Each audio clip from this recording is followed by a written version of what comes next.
Hi, this is my new podcast that I will be starting called Time to Wild. This will be a podcast that really piques to my interest on biodiversity, and I will explain kind of what that means in a little bit.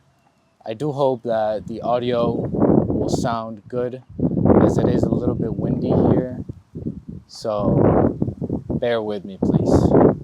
So, wanted to start a podcast on this topic because I think being able to understand what nature and life is able to give to us is so wonderful. And realistically, I just like learning about just animals, whether it be an insect or a lion or anything that lives and breathes. It's so wonderful to hear about the world and how it is able to work. But what I wanted to focus on in this podcast and kind of introduce in this first episode is the idea of conservation of biodiversity. So what that means, let's start first by explaining what biodiversity is. So biodiversity is the various different species and organisms that live usually within an ecosystem that help it resist and become resilient to various different disasters and lets the whole ecosystem cohabit with each other. But the conservation of it is really important because recent times have shown that climate change and other sorts of man-made consequences have really started to ramp up, and we have seen a decline in biodiversity. There are various different offenses that are observable. The Amazon is a big one where we have destroyed a large quantity of it, specifically more or less to the deforestation of it, which is tragic.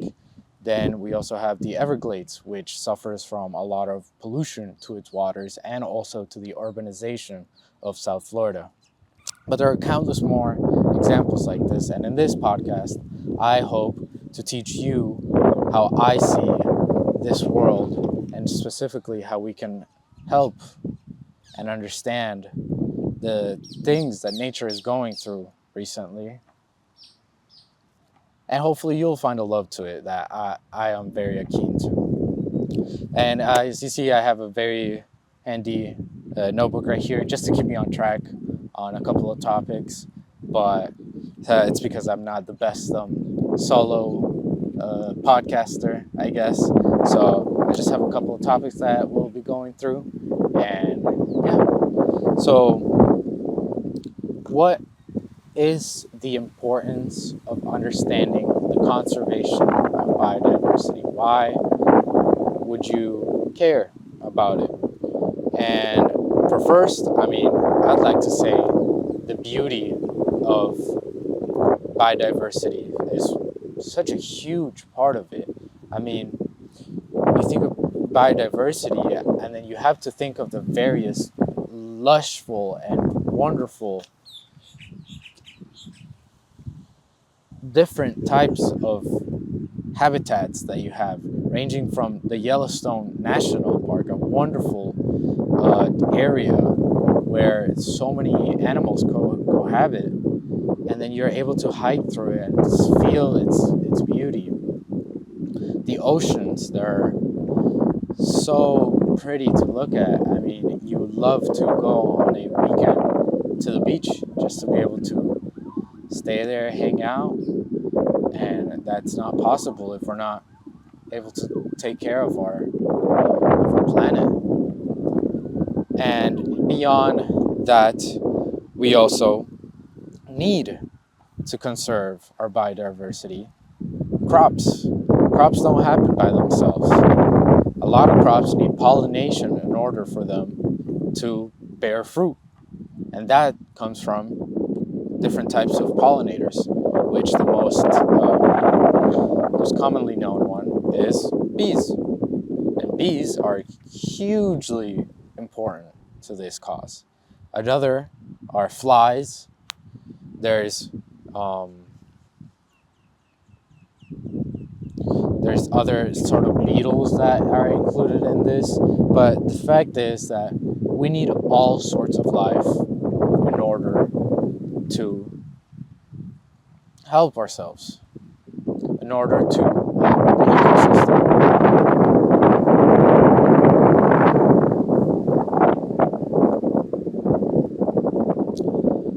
One of the more passionate, or not passionate, but the more intriguing ways that we need biodiversity for is biomimicry. And if you are not familiar with biomimicry, it is a term coined to refer to the study of organisms and their unique and different types of processes and just techniques that they have and apply to human society.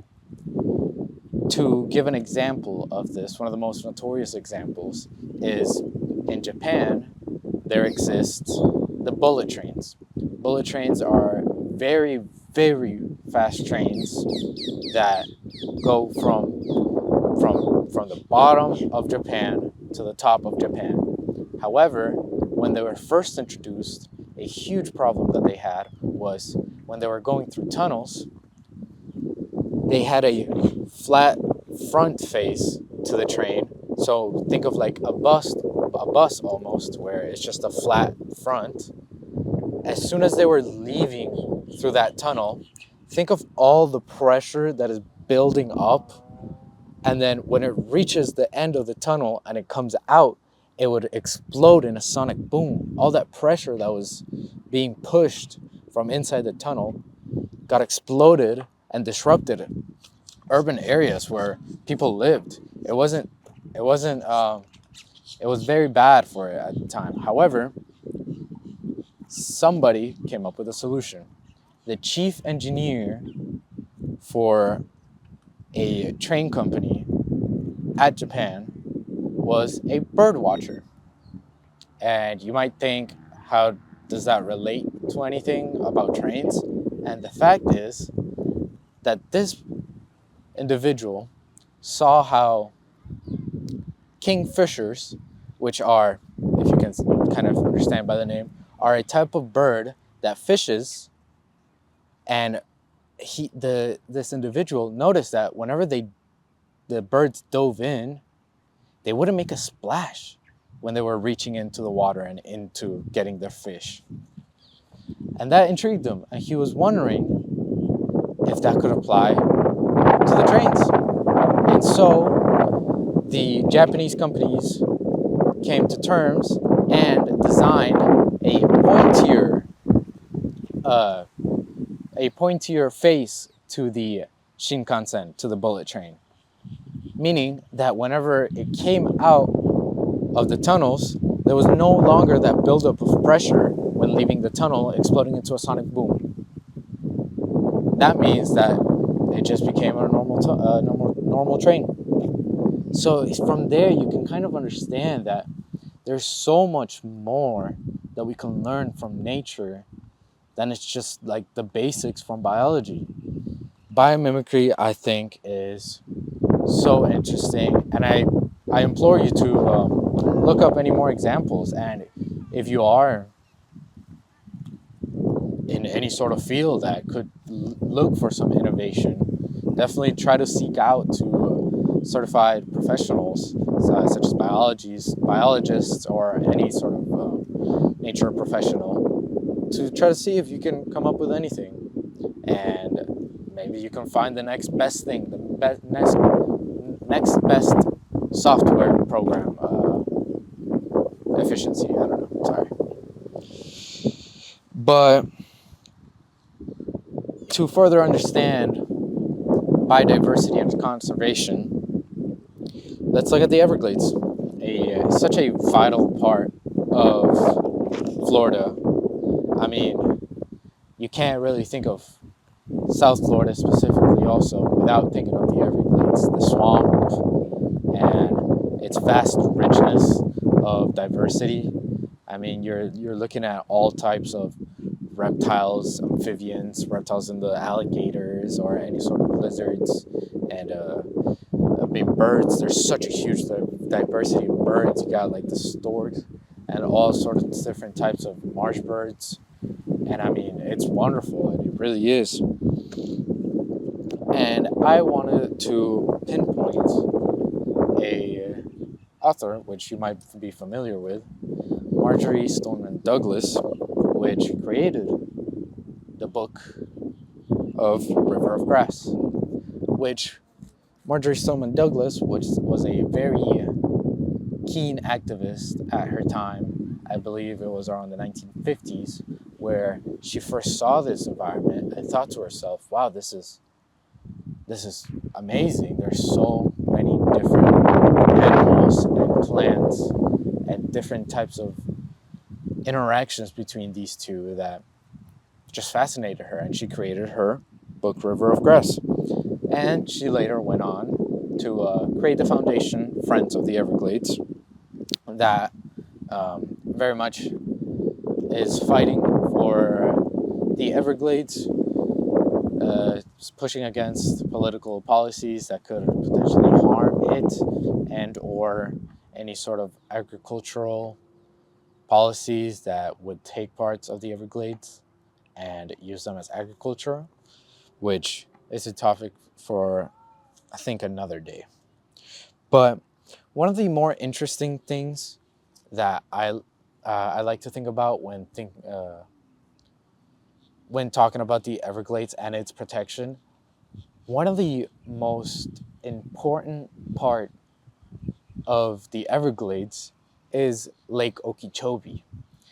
Lake Okeechobee must be the biggest lake in Florida, but what's so important about Lake Okeechobee, especially to our ecosystem, is the fact that during the dry season, there's not much water coming in, especially from the rain. However, during the rain season, not only are we getting more water to it everywhere in Florida, obviously. However, Lake Okeechobee, when this rainy season comes, it's able to overflow into the Everglades.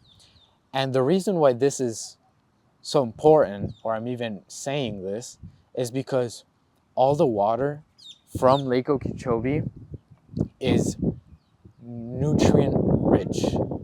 Nutrients that originally were not going to the Everglades. However, this overflow of water pushing into the Everglades, think of it like Marjorie Stoneman Douglas put it on her title of her book, River of Grass. It's water that will be flowing into the grass of the Everglades and pushing all of these nutrients and spreading it out and being able to, proliferate the growth of animals and plants. However, in recent times, there has been a program which was created at Lake Okeechobee, which disrupts that natural phenomena that we used to have. The water that overflows now during the rainy season has been discharged into two different canals, which are actually going nowhere near the Everglades, meaning that the Everglades isn't getting nutrients. So the reason as to why such project was made was because of the agricultural prowess of the land south of Lake Okeechobee. That land is super fertile and super ready to grow crops, just to grow anything. But we saw it as an opportunity to grow crops. So what humans have done is they have created a barrier all around Lake Okeechobee, a kind of mound where if you actually I went nearby Lake Okeechobee a couple of weeks ago, a week maybe, and I was driving through the highway, and you just I was supposed to be right next to it, basically kind of like looking at something like this, but instead it was just a mound blocking the view to Lake Okeechobee. So from there, what is made two canals which discharge the water that is overflowing, one into the Gulf of Mexico and the other one into the Atlantic Ocean.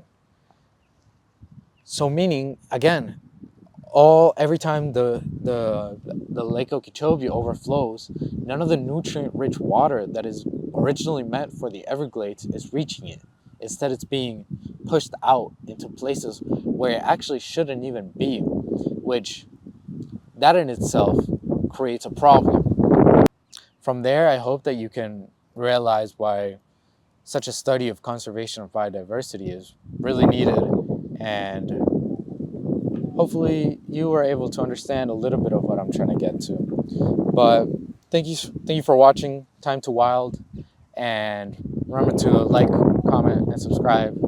I might really want to get this going. So again, like, comment, subscribe, and thank you for watching.